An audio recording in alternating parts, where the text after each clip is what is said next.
बिस्मिल्लाहिर्रहमानिर्रहीम। अस्सलाम वालेकुम dear students, welcome to my YouTube channel.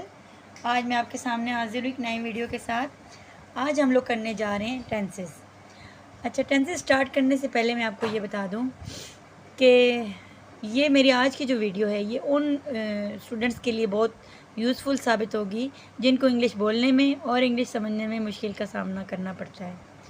ठीक है, अगर आप इस टेंसेस को अच्छे तरीके से समझ लेंगे तो आप लोग के लिए इंग्लिश बोलना और इंग्लिश समझना बहुत आसान हो जाएगा। तो सबसे पहले हमें ये समझना ज़रूरी है कि टेंसेस होता क्या है। टेंसेस किससे कहते हैं? टेंसेस कहते हैं ज़माने को। अब ज़माने 3 तरह के होते हैं।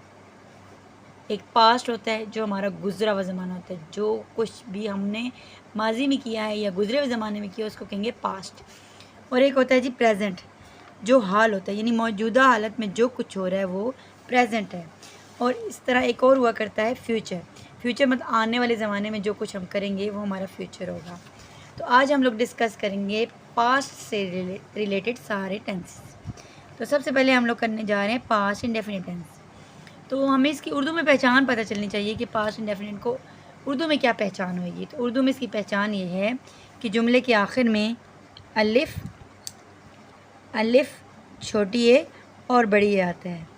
जैसे इसकी एग्जांपल एक देख लें कि अली ने ख़त लिखा, अलिफ आ गया। हम लाहौर गए, बड़ी ए आ गया। अच्छा, अब हम लोग इसके फार्मूले की जानिब चलते हैं। फार्मूला अगर हम लोग देखें अफर्मेटिव सेंटेंस का, अफर्मेटिव सेंटेंस कहते हैं सिंपल सेंटेंस को, यानी कि जो जिसमें पॉजिटिव बात हो, जिसमें नेगेटिव ना हो, जिसमें पॉजिटिव बात हो, उसको हम लोग कहेंगे अफर्मेटिव सेंटेंस। तो अफर्मेटिव सेंटेंस की पहचान ये हुआ करती है कि सबसे पहले हम लोगों ने फॉर्मेशन ये हुआ करती है कि सबसे पहले हम लोगों ने सब्जेक्ट लिखना होता है, सब्जेक्ट की इंग्लिश लिखनी होती है। फिर हम लोगों ने क्या करना होता है, वर्ब की इंग्लिश लिखनी होती है, और उसके बाद हमने ऑब्जेक्ट लिखना होता है।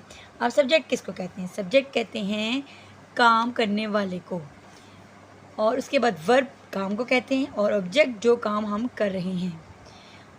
अब हमने ये देखना है कि यहाँ पर वर्ब की कौन सी फॉर्म यूज़ होगी। वर्ब की सेकंड फॉर्म यूज़ होगी। ठीक है, अब ये अफर्मेटिव सेंटेंस की बात हो रही है। अगर हम लोग नेगेटिव सेंटेंस की बात करें तो हमने यूज़ करना होता है डिड नॉट। ठीक है, जैसे ही हम लोग डिड यूज़ करते हैं हमारी फॉर्म जो सेकंड फॉर्म होती है ये फर्स्ट फॉर्म बन जाती है।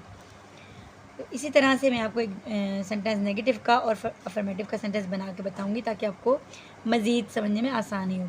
जैसे एक सेंटेंस है मेरे पास, अली ने ख़त लिखा। ठीक है, अब इसमें मैंने जैसे कि फॉर्मेशन हमारे पास सब्जेक्ट पहले लिखना है। सब्जेक्ट क्या होगा? अली, मैंने इसको बता दिया, इसकी इंग्लिश मैंने पहले लिखनी है। उसके बाद मैंने लिखना है वर्ब, काम, काम क्या हुआ? लिखा, इसकी इंग्लिश मैंने दूसरे नंबर पे लिखनी है। उसके बाद मैंने क्या करना है? ऑब्जेक्ट, यानी क्या चीज़ लिखी जा रही है, ख़त लिखा जा रहा है, तो ये तीसरे नंबर पर हो जाएगा ऑब्जेक्ट। तो ये ऑब्जेक्ट था ना। तो अब मैं इसका सेंटेंस बनाती हूँ। अली, फर्स्ट मैंने इसलिए लिख दिया था कि मैंने इसकी इंग्लिश सबसे पहले लिखनी है। लिखा, राइट कहते हैं, लेकिन यहाँ पर हमने रोट लिखना है, second form of the verb use करनी है। अली रोट, क्या लिखा? A letter. ठीक हो गया, ये तो मैंने लिख दिया जी सिंपल सेंटेंस। अगर मैं इसको नेगेटिव बनाना चाहूँ तो मैं लिखूँगी अली, मैंने आपको बताया था डिड नॉट लगाएंगे, और जैसे डिड लगाएंगे हम लोग, हमारा जो सेकंड फॉर्म थी वर्ब की वो फर्स्ट फॉर्म में चेंज होगी, यानी कि रोट जो है वो राइट बन जाएगा। Ali write a letter. ठीक हो गया। इसी तरह अगर हम लोग यहाँ डिड नॉट लगाना था, डिड नॉट, यानी मैं डिड नॉट लगाया तो तभी ये नेगेटिव सेंटेंस बना। Ali did not write a letter. अच्छा, इसी तरह अगर हम लोग बनाते हैं जी फ्यूचर का इंटरोगेटिव सेंटेंस बनाते हैं, तो हमारे इंटरोगेटिव सेंटेंस की पहचान ये होगी कि हमने डिड जो है वो जुमले से पहले लिख देना है। जैसे did Ali write a letter. चूँकि हम लोग डिड लिख चुके हुए हैं तो इसलिए हम लोगों ने राइट लिखना है। ठीक है, रोट नहीं लिखना, क्वेश्चन मार्क। अब हम लोग देखते हैं अगला टेंस कौन सा है। अगला टेंस है हमारा पास्ट कंटिन्यूस टेंस। अब कंटिन्यूस से आपको अंदाज़ा हो जाना चाहिए कि ऐसा कोई काम हो रहा है जो चल रहा है। तो उर्दू में इसकी पहचान हुआ करती है रहा था, रही थी और रहे थे। ठीक है, अब हम लोग इसी जुमले को ले लेते हैं कि अली ख़त लिख रहा था। ये हमारे पास एग्जाम्पल होगी इसकी। अली ख़त लिख रहा था। ठीक है। अच्छा, इसके जुमले की फॉर्मेशन की जानिब अगर हम लोग चलें तो सबसे पहले हम सब्जेक्ट उसी तरह से लिखना होता है, लेकिन यहाँ पर आ जाता है हेल्पिंग वर्ब। और हेल्पिंग वर्ब हम लोग क्या पुट करते हैं, वाज और वर। और उसके बाद हम लोगों को लिखना होता है वर्ब। फिर हमने किसकी इंग्लिश लिखनी होती है, ऑब्जेक्ट की। तो यहाँ पर अपने अगर जुमले की जानिब चले हमारे पास, तो हमने अली की पहले इंग्लिश लिखनी है, फिर इसके बाद हेल्पिंग वर्ब क्या होगा, रहा। दूसरे नंबर पर हम लोग कर लेते हैं वर्ब, काम है, लिख। और ऑब्जेक्ट हमने देखना है, वर्ब के अकॉर्डिंगली हमने ऑब्जेक्ट खुद ही पता चल जाएगा। ये लिख के अकॉर्डिंग हम देखेंगे तो क्या चीज़ लिख रहे हैं, ख़त लिख रहे हैं, तो ये चौथे नंबर पर इंग्लिश हो जाएगी। अब हमने लिखा अली, अब हमें कहा गया है कि वाज और वर्ड यूज़ करना है, तो अली के साथ लिखा जाता है जी was. Ali was writing a letter. ठीक है, ये अफर्मेटिव का सेंटेंस हो जाएगा।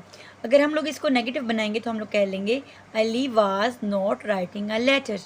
और अगर इसी तरह हम लोग इसको इंटरोगेटिव बनाएंगे तो हम कहेंगे was Ali writing a letter. ठीक है, अगला टेंस देख लेते हैं। अगला हमारे पास टेंस है जी पास्ट परफेक्ट टेंस।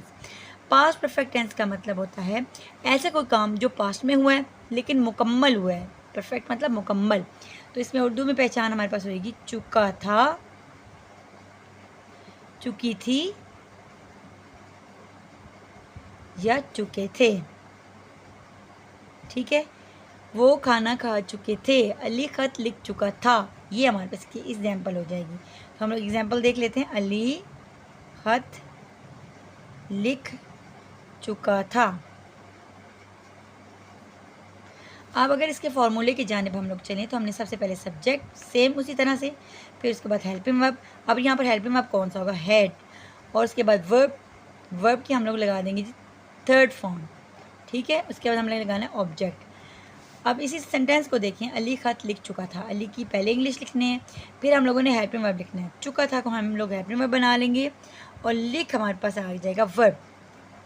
और उसके बाद हमने ऑब्जेक्ट लिख लेना है, वो है हमारे पास है ख़त। तो लिखते हैं हम लोग सेंटेंस, अली, अब मैंने बताया कि हैड लगेगा, अली हैड, लिखने को कहते हैं राइट, तो यहाँ पर आ जाएगा रिटन। अली हैड रिटन, क्या लिख चुका था, लेटर, तो Ali written a letter, Ali had written a letter. अगर हम लोग इसको नेगेटिव बनाते हैं तो हमारे पास बन जाएगा जी Ali had not written a letter,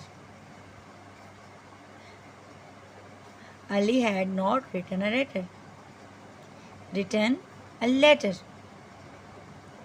ठीक है, अब ये तीनों सेंटेंस आपको बहुत अच्छे से समझ में आ चुके होंगे। नेक्स्ट वीडियो तक के लिए अल्लाह हाफिज़।